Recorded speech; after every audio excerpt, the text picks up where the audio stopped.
शकरगढ़ में स्टूडेंट्स और शहरी कश्तियों पर सफर करने पर मजबूर। बारिश रुके 4 दिन गुजर गए मगर इलाका मकीनों की मुश्किलात बरकरार हैं।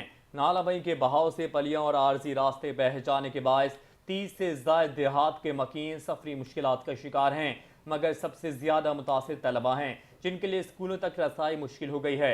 मजीद बता रहे हैं शकरगढ़ से हमारे नुमाइंदे हाफिज जायद मौजूद हैं, उनसे जान लेते हैं। जी हाफिज जायद मोइन, बताइएगा। जी जी बिल्कुल, ये शकरगढ़ मैंगरी रोड ता फतेहपुर को जाने वाली वाहद अप्रोची सड़क है। इसके दरमियान में जो पुली है ये हालिया बारिशों की वजह से पानी की नजर हो चुकी थी, लेकिन ताहाल ये 2 साल का अरसा गुजर गया, फिर भी ये नहीं बन सकी। लेकिन 30 से ज्यादा देहातों के जो मकीन जो है वो शदीद परेशान है। पानी की वजह से जमीनी राब्ता जो है वो भी शदीद मुतासर है। आधी तौर पर जो रास्ता भी बना दिया गया है फिर, लेकिन वो भी पानी आने से बह जाता है। स्कूल खुलने के बाद अब जो बच्चे तलीम हासिल करने के लिए आ रहे हैं स्कूलों में, उनको भी कश्तियों के जरिए तलीम हासिल करने के लिए आना पड़ा है और उनको मुश्किल सी जो है वो पेश आ रही है। लेकिन दूसरी जानब किसान भी परेशान है।